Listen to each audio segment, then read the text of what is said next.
Question number 18 का जो part A है, इसमें दिया है beam of light consisting of two wavelengths 400 nanometre and 600 nanometre is used to illuminate a single slit of width 1 mm.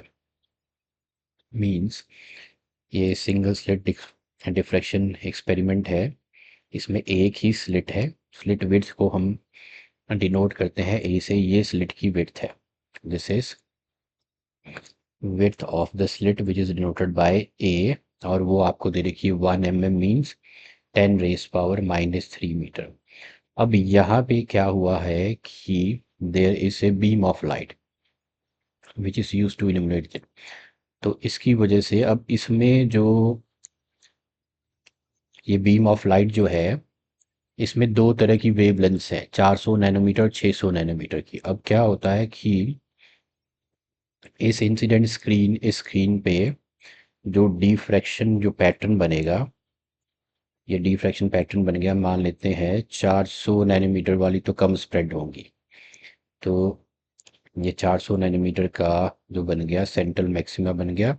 फिर alternate dark and bright fringes बनेंगी decreasing intensity के साथ। इस तरह से 400 नैनोमीटर ने बना लिया, मान लो ये डिफ्रैक्शन पैटर्न। फिर 600 नैनोमीटर वाली ज़्यादा स्प्रेड करेंगी।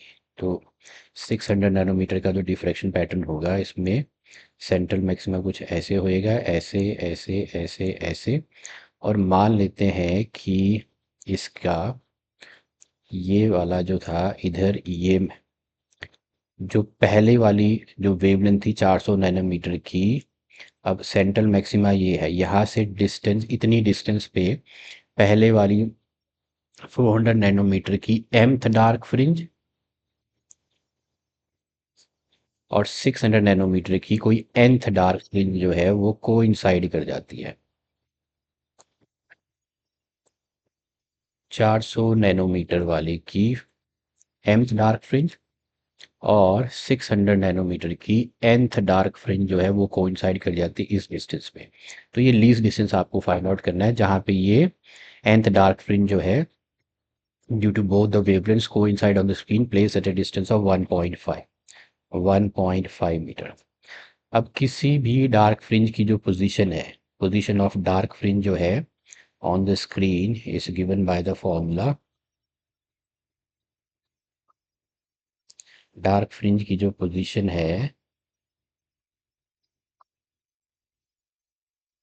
फ्रॉम सेंट्रल मैक्सिमा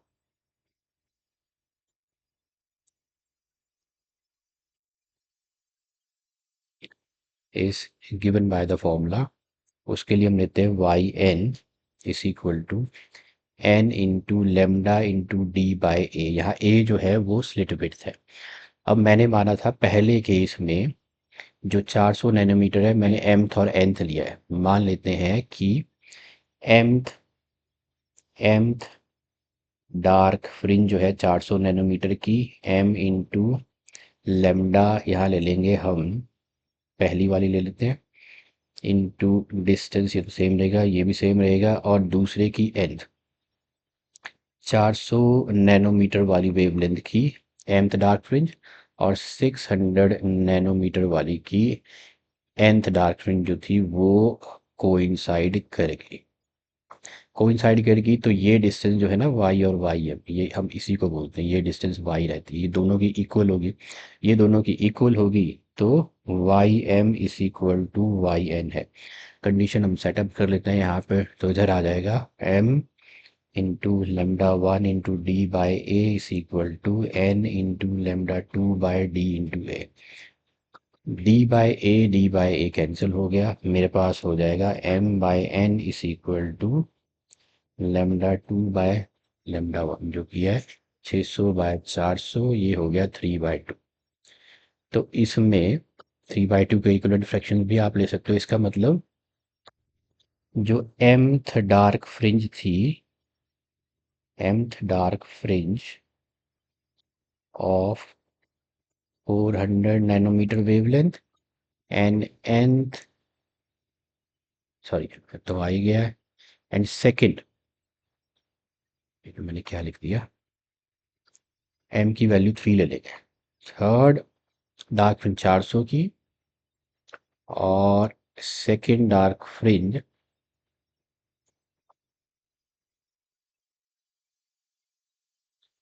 ऑफ ये लैम्डा 2 था 600, तो मैंने यहाँ गलत लिख दिया है। थर्ड डार्क फ्रिंज हो जाएगी 600 नैनोमीटर की, एम की वैल्यू 3 है, तो एम जो मैंने लिया था, एम किसके लिए लिया था भाई, एम लिया था मैंने 400 नैनोमीटर के लिए, तो यहाँ मैंने ठीक लिखा था। थर्ड डार्क फ्रिंज एम की वैल्यू 3 है, तो third dark fringe of 400 nanometre and second dark fringe of 600 nanometre they coincide. बस वो लीस्ट डिस्टेंस आपको निकालनी है। अब लीस्ट डिस्टेंस मींस वाई, अब किसी के भी लिए निकालो, हम निकाल लेते हैं third dark fringe of 400 nanometre के लिए निकाल लेते हैं। तो third dark fringe of 400 nanometre for M is equal to 3, lambda is equal to 400 nanometre, distance आ जाएगी वाई 3 ले लेते हैं, इधर था 3 into lambda D by A, 3 into 400 nanometre 400 into 10⁻⁻⁹ D, distance जो है वो मीटर में दे रखी है 1.5, this is 1.5 divided by 10⁻⁻³ metre, तो ये हो गया 4.5 इंटू 400 इंटू 10⁻⁻⁶, 5 4 ज़ार 20, 4 4 ज़ार 16, 17 18, और दो ज़ीरोस में से एक चला गया, तो इंटू 10⁻⁻⁶ मीटर पे ये कोइंसाइड करेंगी। तो इसको हम लिख लेते हैं कितनी डिस्टेंस पे कोइंसाइड करेंगी, ये आ गया 18 इंटू 10⁻⁻⁴ मीटर। मैं इसको कर देता हूँ 1.8 into 10⁻⁻³ metre which is equal to 1.8 mm। 1.8 mm पे ये coincide करेंगी, so they will coincide at a distance of third dark fringe of 400 nanometer and second dark fringe of 600 nanometer will coincide at a distance of 1.8 mm। तो ये था question number 18 का part A.